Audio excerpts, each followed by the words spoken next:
Hey guys, आज से soul लैंड 5 स्टार्ट कर रहा हूँ। इसे मैं चैप्टर 1 से ही स्टार्ट कर रहा हूँ। जैसा कि आप देख सकते हो ये वीडियो काफी छोटा है। अभी मैं ज्यादा लॉन्ग वीडियो क्रिएट नहीं कर सकता। BDTS सीरीज में मुझे पहले 15 से 16 घंटे लग जाते थे दिन भर में 2 वीडियो को क्रिएट करने में, मगर अब मैं इतना समय नहीं दे सकता यूट्यूब पे। और भी कुछ थिंग्स है जो इम्पोर्टेंट है और मुझे उस पर फोकस करना होगा, और ना ही मेरे पास कोई टीम भी है, तो मुझे अकेले ही सब कुछ करना पड़ता है। Hope you understand guys. सोल लैंड 5 मैं स्टार्टिंग से ही एक्सप्लेन कर रहा हूँ। ये सीरीज 1 मंथ और 10 दिन के करीब में खत्म हो जाएगा। ये ज्यादा लॉन्ग सीरीज भी नहीं है, तो बिना टाइम वेस्ट किए हुए स्टार्ट करते हैं हम। चैप्टर के स्टार्टिंग में हमें एक स्पेस को दिखाया जाता है और यहाँ पे एक स्मॉल लाइट के गोले को देख सकते हैं जो कि स्पेस में फ्लाई कर रहा है। और इस स्मॉल लाइट के गोले में हम फील कर सकते हैं कि कोई लिविंग बीइंग इसके अंदर में है, जो कि ऐसा लग रहा है कि ये सो रहा हो और ये इस स्पेस में ट्रेवल कर रहा है। और ये पर्सन इस लाइट के गोले के अंदर में पेन भी फील कर सकता है और ये अपने पास्ट को याद कर रहा है और ये अपने वाइफ के बारे में सोच रहा होता है। जब इसकी वाइफ मारी गई थी तो शायद ये वापस से रीइंकार्नेट हो गई है और न्यू वर्ल्ड में वापस से रीअपीयर हुई है। इस पर्सन के पास कोई और चारा नहीं है, ये सिर्फ अपने वाइफ को ढूंढ ही सकता है।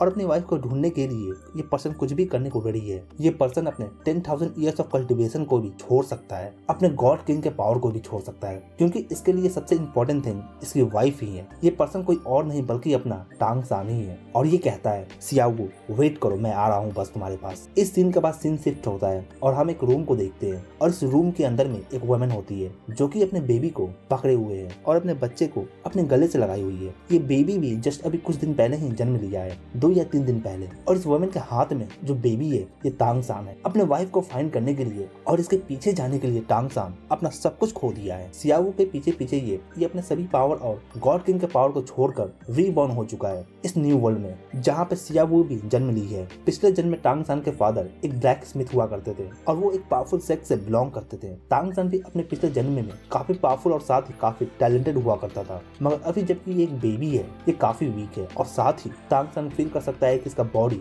एक नॉर्मल बेबी के कंपेयर में काफी वीक है, जैसे कि इसके बॉडी में ज्यादा जान भी से फील नहीं होता। इसकी मदर काफी वीक भी लग रही है, जिसके कारण से टांग सान को भी ज्यादा ये अपना दूध भी नहीं पिला पा रही है, जिससे ये हेल्दी भी हो सके। टांग सान फील करता है कि ये किसी भी पल मारा जा सकता है अगर इसका हालत ऐसा ही रहा तो, अगर इसका बॉडी इसी तरह से वीक रहता है तो फिर। हालांकि इस वर्ल्ड में आने से पहले टांग सान ये नहीं सोच रहा था कि ये कोई अमीर फैमिली में जन्म लेगा, मगर ये सिचुएशन तो सच में काफी खराब है। मगर एक अच्छा बात है कि ये इस जन्म में भी एक इंसान ही है, कोई जानवर नहीं बना इस जन्म में। टांग सान अभी एक बेबी की तरह रो रहा है। धीरे धीरे टाइम भी पास करता जाता है और अब 1 मंथ हो चुके हैं। इन समय में टांग सान अपने मदर के मिल्क को पी कर ही जिंदा है और अब ये पहले से थोड़ा अच्छा है, मगर अभी भी इसका बॉडी काफी वीक है, ऐसा ये फील कर सकता है। तभी सडनली एक पर्सन घर के अंदर में इंटर करता है और इसे देखकर टांग सान भी काफी सरप्राइज होता है। इसे याद है कि इसके पिछले वर्ल्ड में कोई भी पर्सन इस जैसा तो नहीं दिखता था। अभी जो पर्सन टांग सान के घर में इंटर किया है ये एक वेयरवुल्फ है, मतलब कि भेड़िया, मतलब कि इंसान की तरह दिखने वाला भेड़िया, जिसका सर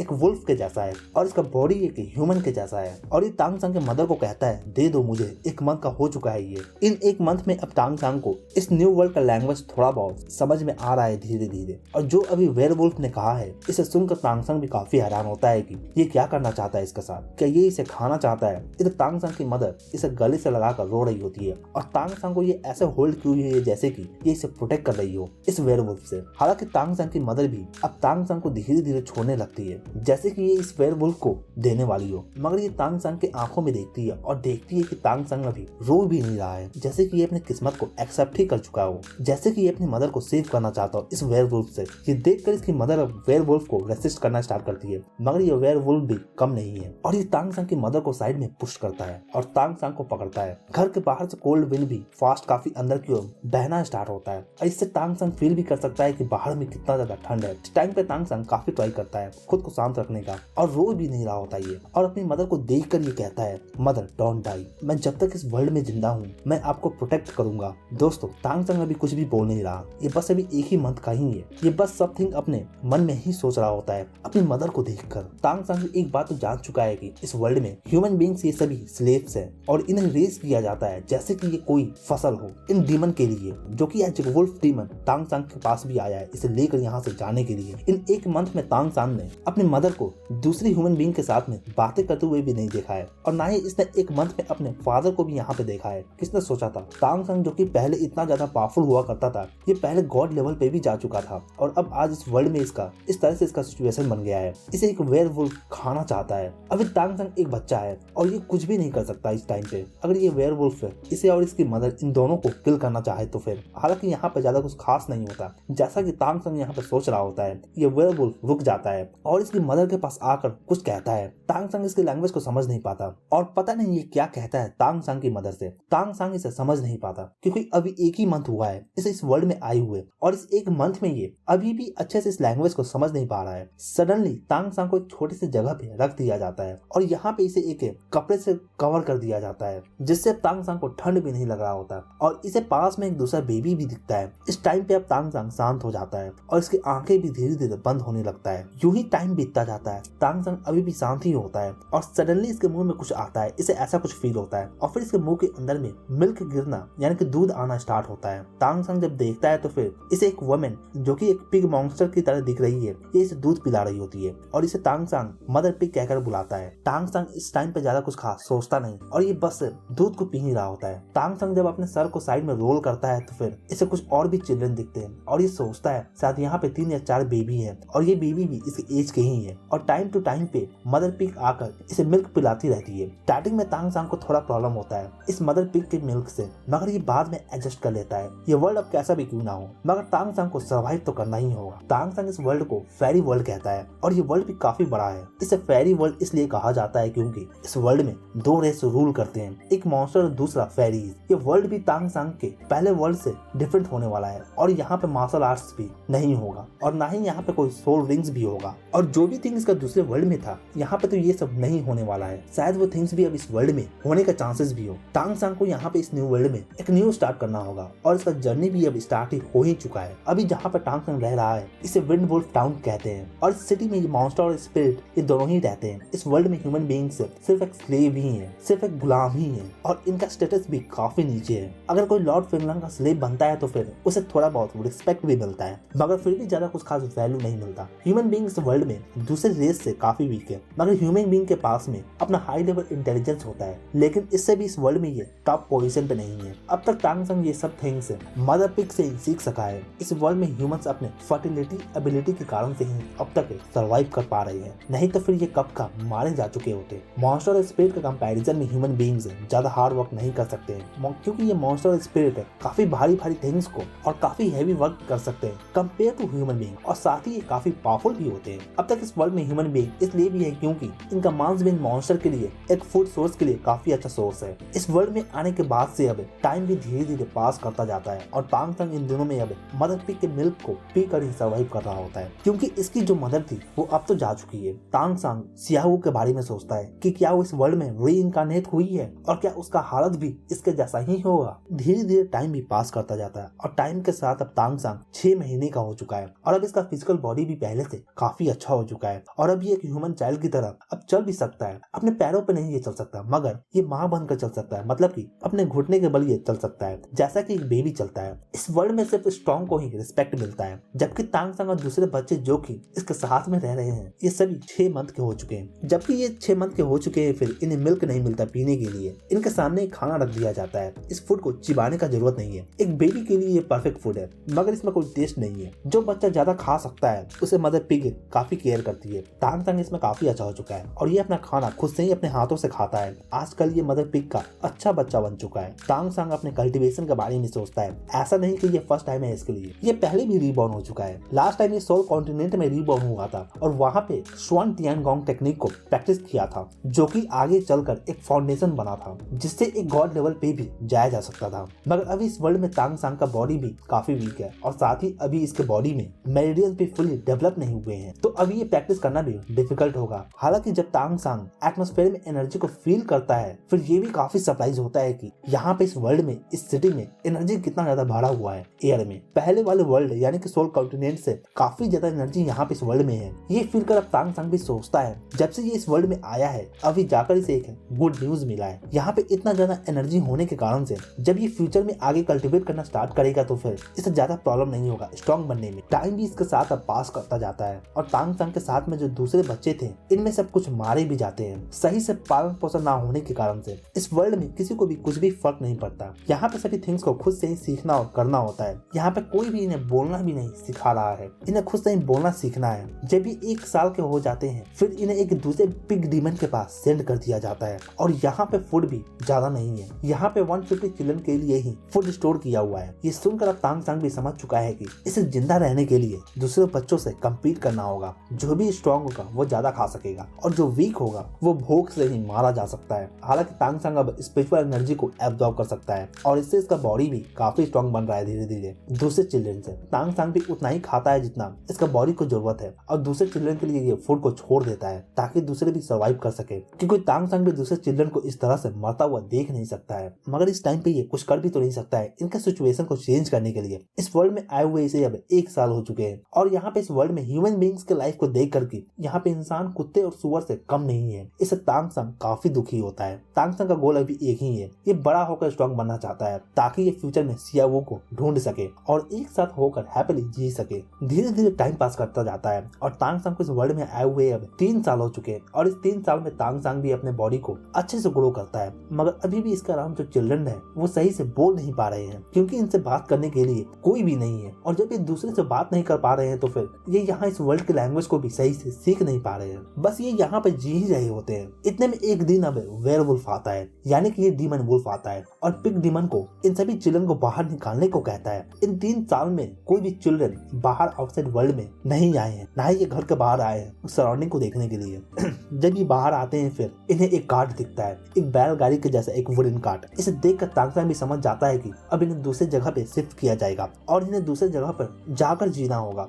बाहर में आने के बाद तांग सांग यहाँ पे कोल्ड को भी फील कर सकता है और साथ ही एनर्जी को भी एयर में काफी ज्यादा फील कर सकता है। इस एनर्जी को फील कर अब तांग सांग सोचता है ये वर्ल्ड भी कल्टिवेशन के लिए एक परफेक्ट जगह है। पिछले वर्ल्ड में तांग सांग को कुछ स्पेशल मेथड का यूज करना पड़ा था प्रोफाउंड हेवनली आर्ट लेवल पे ब्रेक थ्रू करने के लिए, मगर यहाँ पे इसे यूज करने का जरूरत भी नहीं पड़ा है। जबकि इसके बॉडी में इसका मेरिडियन डेवलप हो चुका है, फिर ये ब्रेक थ्रू कर चुका है और तांग सांग अभी 3 साल का ही है। अब 1 घंटे के बाद तांग सांग और दूसरे एक डिफरेंट जगह पे आ जाते हैं और तांग सांग को इस जगह को देखकर ये सोचता है शायद ये एक विलेज है। इनका वुडन रिक्शा रुकता है और अब इसके रिक्शे के पास में कुछ ह्यूमन वुमेन्स आती हैं। ये वुल्फ डीमन आकर कहता है इन बच्चों को तुम्हें दिया जाता है। ये सुनकर अब तांग सांग भी काफी सरप्राइज होता है कि यहाँ पे चल क्या रहा है, मगर जब ये वुमेन के आंखों में देखता है फिर ये और भी ज्यादा सरप्राइज होता है। इन वुमेन की आंखों में देखकर एक बात तो समझा जा सकता है कि इन बच्चों को देखकर ये वुमेन भी जरा सा भी खुश नहीं है। इनके बॉडी को देखकर ये भी कहा जा सकता है कि इन्हें ज्यादा फूड भी नहीं दिया जाता होगा खाने के लिए, इस कारण इनका बॉडी भी वीक दिख रहा है। मगर कुछ यहाँ पे मेन ह्यूमंस हैं जो कि स्ट्रॉन्ग दिख रहे हैं। ऐसा लगता है कि जो स्ट्रॉन्ग यहाँ पे होते हैं वो ज्यादा अपने खाने का जुगाड़ कर पाते हैं। तांग सांग यहाँ पे जगह पे आने के बाद ये ज्यादा कुछ खास नहीं करता, बल्कि ये शांति से जगह पे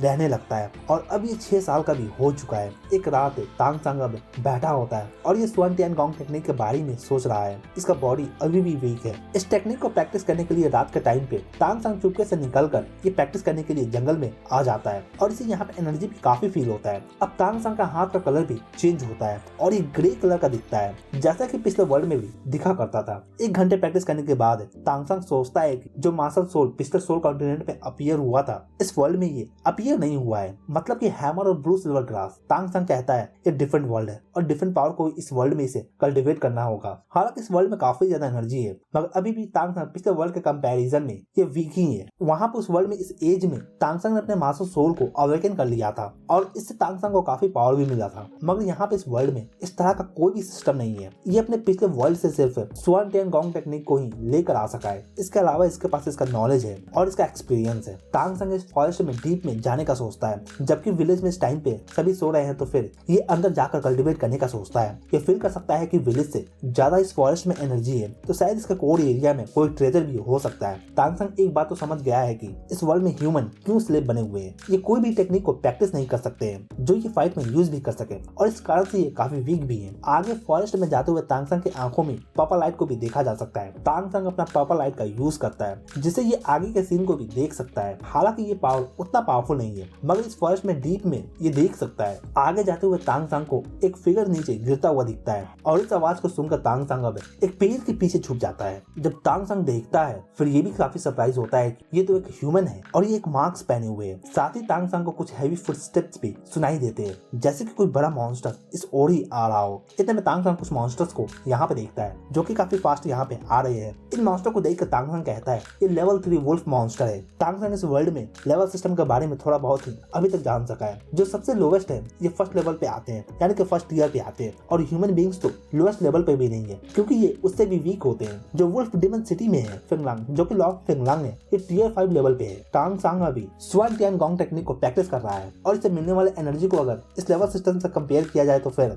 अगर स्वान टियान गॉन्ग के 3rd ईयर पे टांग सांग है तो फिर ये 3rd ईयर वुल्फ मॉन्स्टर के पावर के बराबर ही होगा। इधर नीचे ग्राउंड पे पड़ा हुआ ह्यूमन अब इन वुल्फ पे अटैक कर देता है और इसका फाइट भी अब इन वुल्फ के साथ हो जाता है। वुल्फ अपने विंड ब्लेड का यूज करते हैं। टांग सांग देखता है कि ये ह्यूमन भी इन वुल्फ मॉन्स्टर के साथ में बराबर पे फाइट कर रहा है और साथ ही ह्यूमन एक मॉन्स्टर में ट्रांसफॉर्म भी हो सका है और ये अपने पंजे से अटैक कर रहा है फाइट में। इधर ये वुल्फ भी अपने पंजे का यूज कर रहे होते हैं फाइट में। फाइट के दौरान अभी ये वुल्फ जोर से चिल्लाता है और दूसरे वुल्फ भी यहाँ पे आ जाते हैं फाइट में यहाँ पे ह्यूमन को उस वुल्फ को किल भी कर देता है और ये वुल्फ अब नीचे जमीन पे पड़े हुए होते हैं। इधर टांग सांग भी अभी भी इस सीन को देख रहा है और ये जानता है कि अभी इसका स्वान टियान गॉन्ग 3rd ईयर पे है, मगर फिर भी ये अभी इस 3rd ईयर वुल्फ डीमन से डायरेक्टली फाइट तो नहीं कर सकेगा क्योंकि अभी भी टांग सांग का बॉडी एक बच्चे का बॉडी ही है और इसका बॉडी भी अभी काफी वीक है और साथ ही इसका बॉडी में एनर्जी भी काफी कम है और इसका फिजिकल बॉडी भी तो उतना स्ट्रॉन्ग नहीं है। मगर टांग सांग इस टाइम पे टोटली रेडी है और ये एक मौके का वेट करता है अटैक करने के लिए और इसे ये मौका भी मिलता है और ये तुरंत इस वुल्फ डीमन पे अटैक कर देता है। टांग सांग को फील कर अब ये वुल्फ डीमन अपने फेस को टर्न करता है और अटैक करने का ट्राई करता है, मगर इससे पहले टांग सांग अपने जेड हैंड से, जो कि अभी इसका हैंड ग्रे कलर का हो चुका है, अब ये इस वुल्फ डीमन के सर को पकड़ लेता है और इसकी आंखों पे अटैक कर देता है। टांग सांग का हाथ इसके आई के अंदर चला जाता है। जेड हैंड के कारण से वुल्फ डीमन के ब्रेन में भी काफी डैमेज आता है और तुरंत ही ये नीचे जमीन पे गिर जाता है। टांग सांग के पास पिछले लाइफ का कॉम्बैट एक्सपीरियंस है और साथ ही इसका नॉलेज भी है। टांग सांग को अभी इस फाइट को ज्वाइन नहीं करना था और ये बात ये भी जानता है, मगर 2 रीजन के कारण से ये शांत नहीं बैठ पाता। एक तो ये वुल्फ डीमन ह्यूमन को हंट कर रहा था और टांग सांग इसे देख ना सका और दूसरा रीजन ये है कि ये ह्यूमन ट्रांसफॉर्म कर सकता है खुद को। टांग सांग सोचता है कि पिछले वर्ल्ड में सोल बिस्ट हुआ करते थे और उनके एबिलिटी को स्पिरिट मास्टर यूज कर पाते थे। अगर इस वर्ल्ड में भी ऐसा कुछ थिंग है तो फिर इसके कल्टीवेशन के लिए काफी इंपॉर्टेंट होगा ये। टांग सांग अब इस पर्सन के पास आता है और इसे उल्टा करता है। ये पर्सन अपने पेट के बल जमीन पे लेटा होता है। इसे सीधा करते ही ये पर्सन टांग सांग के गले को पकड़ लेता है, मगर जब ये देखता है कि ये एक बच्चा है और वो भी एक ह्यूमन है तो फिर ये इसे छोड़ देता है और पूछता है तुम यहाँ पे क्या कर रहे हो,